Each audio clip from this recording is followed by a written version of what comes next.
Good morning. We're pleased to present another town hall meeting, and the first order of business is something that is very sad. You will recall that whenever we have these meetings, the first thing I do is to report the names of those residents that we lost since the last meeting and have a moment of silence in their memory.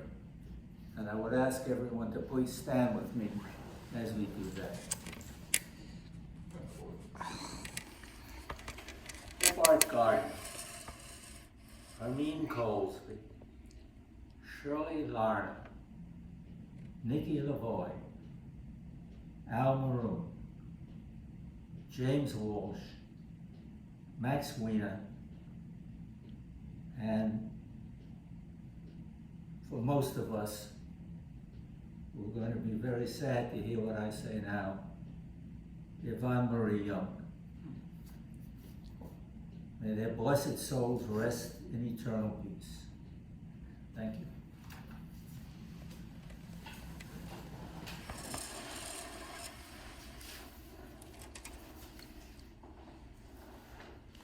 I'm going to report on our financial matters since the last time we met. Finance Committee met on January 26, 2021 with Jim Horsman, Harbor's Edge Executive Director, Beverly Carino, LifeSpace's Area Accountant, Ron Schwartz, Harbor's Edge Council President. We reviewed the Harbor's Edge financial statements for December 31st, 2020, and for the year that ended. Our capital account was $23.3 million at December 31st. Working capital was $27.8 million. For the year ended December 31st, 2020, revenues were under budget by $542,000. Expenses were also under budget by $1,286,000. Net operating margin was $744,000 over budget. The latter amount includes $1.025 billion in COVID stimulus money. Accordingly, our net operating margin was actually $281,000 under budget for the year ended December 31st, 2020. Considering the fact that we had the pandemic and all the things that attend to that, having only $281,000 is not that terrible. There were 41 apartments available at February 23rd, 2021. We received a detailed analysis of the general and administrative expense account, which is the largest item in our operating expenses. For the year ended December 31st, 2020, it was $5.7 million. Significant items included with a home office allocation at $2.4 million, insurance, $3.3 million, real estate taxes, $1 million, and the cost of the pandemic, $276,000, including salaries and benefits for team members that were affected by the COVID. So considering everything that went on with the pandemic, and considering how fortunate we were not to have too many cases, the $276,000 out of a $21 million budget is not a significant amount. We spent $3 million out of a capital budget of $5.1 million, basically on items pertaining to safety and health. Important financial ratios appeared reasonable. We discussed the LifeSpace 2019 Report 990 filed with the Internal Revenue Service. That is a form that every nonprofit organization files with the Internal Revenue Service It contains a great deal more information than merely financial data. We reviewed it, we asked a lot of questions of Beverly Carino, and we were satisfied with the answers that we got. Among the data that's in that report details the operation of the board, all the things that they do, how they operate, what controls they have. And it's very extensive and showed a very favorable way of a nonprofit organization operating for the benefit of the people that it serves. We discussed the Harbor's Edge operating and capital budgets for 2021. The final amounts have now been approved by the Life Space Board. With respect to the operating budget, revenues are set at $29 million. Expenses are set at $26.2 million, resulting in a net operating margin surplus of $2.8 million, unadjusted, for 2020. The budget will be going forward, and there are some changes that may be made as we move through. The amounts relating to the adjusted surplus for 2020 was $3.4 million. That was after eliminating the amounts relating to the pandemic. The capital budget is set at $5.1 million for 2021 compared to the same amount that we had for 2020. Residents received a letter relating to medical deduction for federal income tax purposes, which pertain to a portion of monthly rental fees and admission fees. Although the deduction relating to the admission fee is narrowly defined by the Internal Revenue Service, the amount pertaining to the monthly rental is not. In this connection, we asked the new LifeSpace CFO to look into this matter and arrive at a methodology more beneficial to the residents than the one that is currently being used. He agreed to do so. We asked Beverly Carino to raise that issue with the CFO, since we hadn't heard as yet, and she said she was going to do that. We also received the January 31st monthly Harbor's Edge report, which the Finance Committee reviewed only yesterday. We have not had an opportunity to discuss it with the council, but I would point out that for the month of January, we did well and we had an operating surplus. And considering the fact that we had 41 empty independent living apartments, that's a pretty good figure. And that also pertains to the fact that we've changed the budget for 2021 to conform to what they think that the residents and what the opportunities will be to rent out more apartments.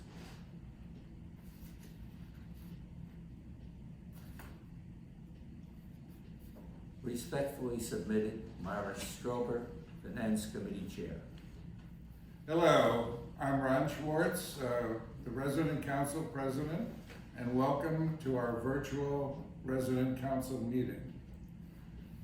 It's a very unhappy way to do our Resident Council meetings because we don't have the real contact with our residents that we have known to love and enjoy. Hopefully, in the future, very near future, we will once again be able to have live meetings with all our residents and have question and answers as well as our presentations. Anyway, I thank you for your patience, and more importantly, I thank you very much for all your cooperation. We've all enjoyed the fact that our residents have proved that this is a true community. You've all taken the time and made the effort to get your vaccinations, with very few exceptions, that is. And for that, we have to be thankful not only that you have protected yourself, but you've made a really great effort to protect your fellow residents. Thank you very much. I hope that, to use the cliche, we can see the light at the end of the tunnel on the effects of the COVID-19 virus. I do have to add, though, that I spent most of my working life in Washington, D.C., and when somebody in Washington says, I can see the light at the tunnel, it usually means you're about to be run over by a train. I do want to also tell you that on behalf of the Culinary Committee, you've received a notice of a new set of menus from Thomas Cuisine. Please use the comment cards that are outside of the dining room and let everyone know how you feel about that menu. I also want to encourage you, if you have a complaint or a concern about security or safety here, to please either call Dorothy Peleus or put a note in her cubby. I do appreciate all the cooperation we received in a very difficult time. Not any of us ever expected to go through a long life of successes and problems and have to deal with being restricted by a virus. I do think that we've all begun to appreciate the greatness of being a resident at Harbor's Edge. There are many pros. This has proved it. Sadly, Myron's announcement of those who have left us is really the hardest part of being a resident in Harbor's Edge. So I thank you very much for all your help and cooperation. And with that, I'd like to turn the meeting over to Jim Horsman. I just want to take a moment to echo Ron's words in thanking everybody for their participation in getting the vaccine. It was a little rocky road, and we had to do everything we could to make it available to everyone, but in the end, it was a great success. And we are moving forward going to be working with an organization called CDR Health, which is the organization that's contracted with the state of Florida to conduct more clinics as needed as we move forward. I also want to, now that everyone's gotten the vaccine, or the vast majority of our residents and team members have gotten the vaccine, we are going to start safely reopening some of our venues, all right? What we want to be able to do is get back to some sort of normalcy, all right, as quickly as we can, but we still need to do it safely. And I want to remind everybody, all right, please, even though we've been vaccinated, you still need to wear these, all right? If you're in close proximity to anyone, you wear these. You wear these not so much to protect yourself, you're wearing these to protect others. So please, make certain that you're wearing your masks, you're washing your hands, you're socially distancing, all right, to keep everybody safe. We're also in the process of evaluating our visitation protocols. As you know, family members can come visit you in the apartment, you can sit outside, but they cannot dine in the restaurants with you, and they cannot use the public space undercover. In the upcoming weeks, as we see what goes on with the pandemic and with our community and with whatever the state protocols are, we're looking to start reevaluating that. So there's more to come on that. I want to thank all of you that have been supportive and involved in the sales process. It really, truly makes a difference. We have seen an increased interest in the outside community as far as Harbor's Edge is concerned to come here. And we've seen a pretty substantial uptick in prospects finally beginning to come through our gate, come through our doors, and look at Harbor's Edge. A lot of these prospects are friends of residents that we have here. And that is really, really important. So please keep it up. We enjoy having as many of our residents involved in the sales process as possible because you truly do make a difference. All the homestead forms have been submitted as of today to the office in Palm Beach, so that is done, and we've closed out the homestead exemption forms. And then last but not least, I did send out in the briefing yesterday the new menu concept on behalf of Carol and the culinary team. We'll be putting the new menus also in your cubbies today to take a look at. But the whole idea behind the new menus is that we will be changing out entrees every 3 days to make it a little more exciting, to be able to take advantage of seasonal items or items that we can get that we normally wouldn't be able to get. So, you know, the end result will be a menu that has a lot more variety for all of our residents. It's a little more exciting. That's what I have to report on. And again, I want to thank everybody for your help, and I want to thank everybody for what you've done as a community during this pandemic. And there are better days ahead. Thank you. Good morning. I'm Nancy Flynn, and I have the pleasure of being the chair of the Health and Wellness Committee. And initially, our responsibility when I took that job, it seems like ages ago, maybe 3 years ago, was to bring in a clinic. Well, the clinic has been alive and well at Harbor's Edge in the area of the Rotunda for the last 3 years. We did a transfer of relationships from Glades Medical to Conviva in the last 2 months. It was for a business consideration, and that we hope that the relationship between Conviva and FAU and Conviva and LifeSpace will only enhance what we're able to do through the clinic for residents. The committee that I have the opportunity to chair has total members of about 10, and of which 5 are licensed practitioners or have been in the fields of medicine. So we're very lucky that we have the opportunity to challenge each other in areas that will only be beneficial to you.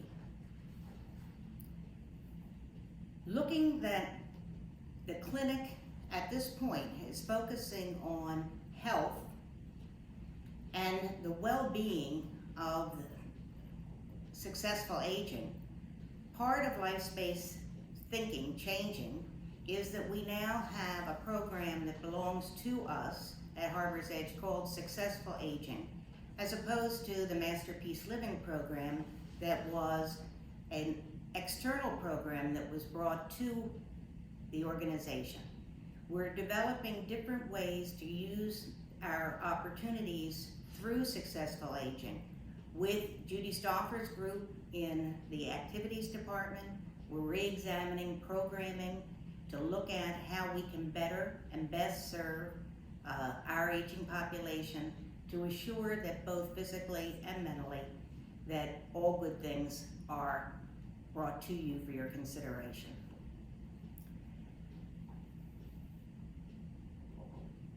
We're working with the health center to define a tighter relationship between what the resident expects to get at the health center and during their stay, so that they feel comfort to share with us how we can do a better job, and we being the health center and the staffing within the health center. Great concerns always that your expectations are being met.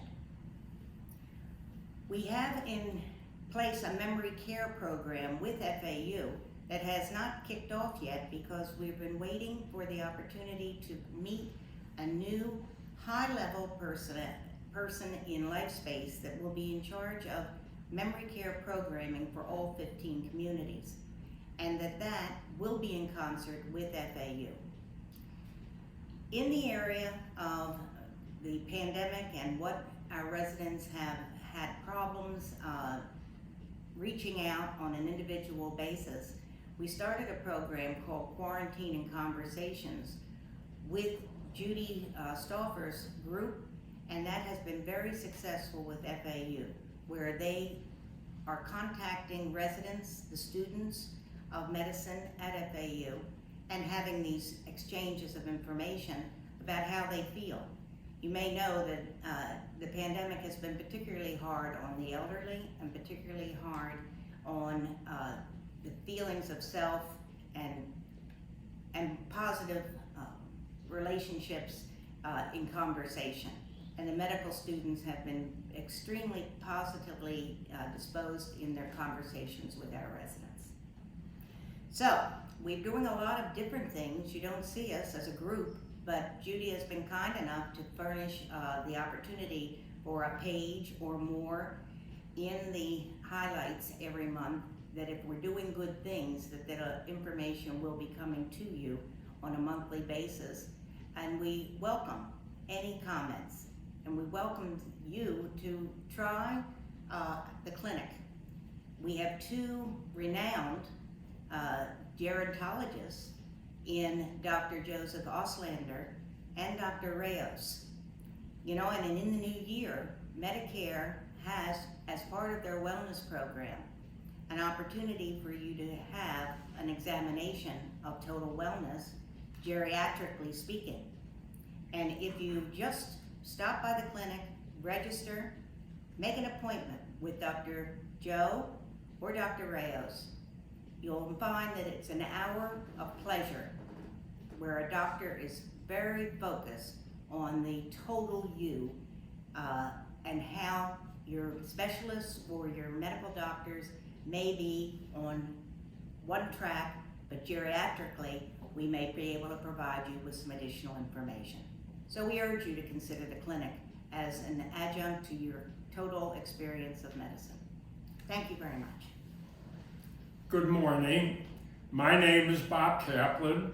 I'm one of the 9 members of our Executive Council, and I'm going to direct some of my comments mostly to our new residents. Unfortunately, we haven't been able to meet with you as we're doing now remotely because of COVID. Hopefully, we'll be doing so in the future. But this meeting and those that we had face-to-face in the past were wonderful opportunities to get to know each other, and now that's kind of been removed from us, so I'd like to address a number of my comments to our newer residents, many of whom have never been to one of our open meetings. I chair 2 of our committees, the first being our Employee Recognition Committee. This is a committee that's charged with compensating our employees for all of the service they do for us during the year. We have a strictly no tipping policy here at Harbor's Edge, so the only way in which we reward our employees, our team members, is through a holiday fund, which we start requisitioning requests from our residents late in the fall for the holiday season. Consequently, we're able to reward all of our team members, almost 300 of our employees, with a very lovely honorarium at the holiday season time. We ask for these funds usually starting in about September of the year and terminating late in November, early December. And you will be receiving a letter sometime at that time of the year asking and recommending the donation to be made. Our residents have been very, very generous, and these funds are then utilized not only for the holiday fund, but we also reward an employee of the month and an employee of the year during the fiscal year. The stipend that goes to our Employee of the Month has been $500. To our Employee of the Year, it has been $1,000.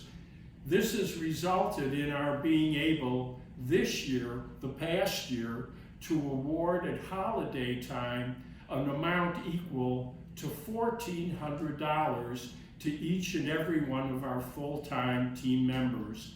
My understanding is that this is the largest amount given to team members of all of the life-based communities, and I compliment our residents on being so generous.